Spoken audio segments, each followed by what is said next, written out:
Good morning everyone! A day in my life, it's Garmadel Vlog. As a small content creator, age of 30, mapapasabi ka talaga ng I for the go!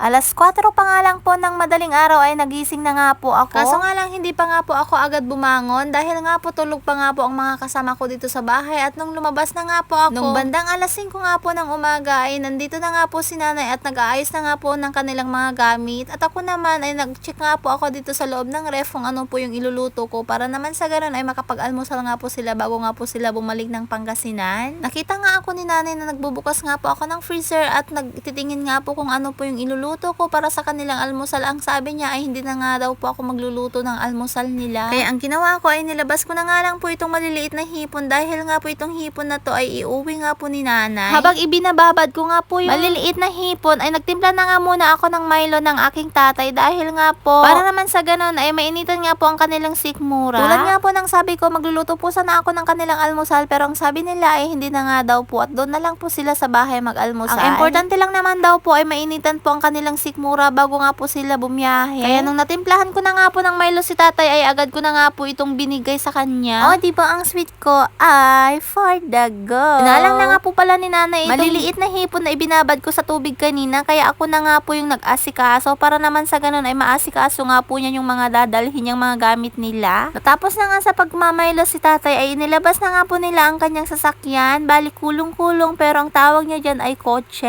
di ba? At habang nag-aayos nga si Mudra ng kanilang mga gamit, tignan nyo naman po itong mag-apo talagang ayaw nilang pakawalan ang isa't isa.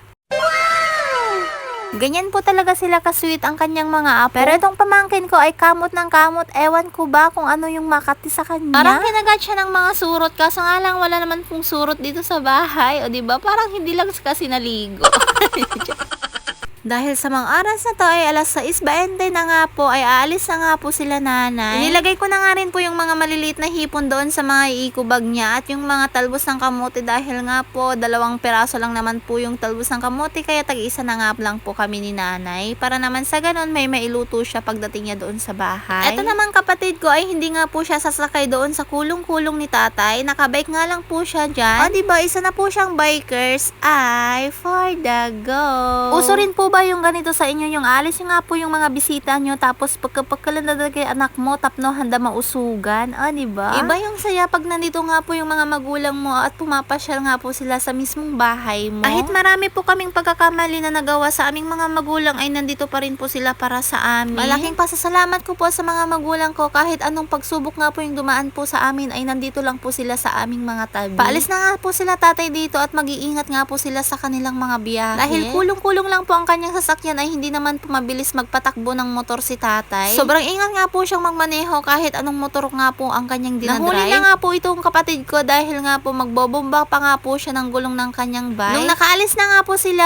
ay agad ko naman pinaligo yung mga anak ko dahil ngayon ay Sunday ay magsisimba nga po kami. Kahit kulang po kami sa tulog ay pupunta pa rin po kami magsisimba. Ay for the go. Fast forward ko na nga po para naman sa ganun ay mabilis po tayong kumilos ngayong araw. Bali naligo na nga rin po ako at nakabihis. Magsi-second mass nga po kami ngayong araw. Dahil pag nag-first mass nga po kami ay late na nga po. Ang unang first mass nga po ay alas 6 nga po ng umaga to 7:30. Kaya sakto po yung aming pagbihis. Pagkarating nga po namin doon sa bayan ng simbahan ay sakto naman po na magsisimula na ang misa. Ayaw ko po kasi yung nalilate ako ng misa. Mas feel ko po kasi yung pagmisa ko or pag-bless sa akin ni Lord hanggat sa mag-start po yung misa hanggang sa matapos. O siya, outfit check muna tayo. Ito na nga po ang aking isusuot ngayong umaga. Sa tuwing nagsisimba nga po kami ay nakadress nga po ako. Bihira lang po ako magpantalon. Ito na kasi yung nakasanayan ko habang pumupunta po ako ng simbahan ay nagde-dress po ako. Depende naman po sa aking lakad. Dahil sa sobrang hilig ko sa dress ay napakarami na nga akong dress. Kaso nga lang madalang ko rin naman po isuot mga yun. Bali sinusuot ko lang naman po itong mga dress ko sa tuwing pupunta po kami ng simbahan. Kung minsan ay mag-grocery lang po kami ay nakadress po talaga ako. Ewan ko ba mas komportable po kasi ako na nakadress kaysa po nakapantalon ako. Tulad nga ng sabi ko ay depende nga po sa aking lakad. O ayan si Inday papiling-piling gera na naman na parang maganda. At kung gusto niyo rin po yung ganitong dress or yung bag, ay dito ko lang po nabili sa aking TikTok shop. At paki-follow na nga rin po ako sa aking TikTok shop. At kapag pumunta po kayo dito sa aking TikTok shop, pumunta lang po kayo sa aking showcase. At nandun po lahat yung mga dress na gusto nyong bilhin, na katulad ng aking dress at itong bag ko.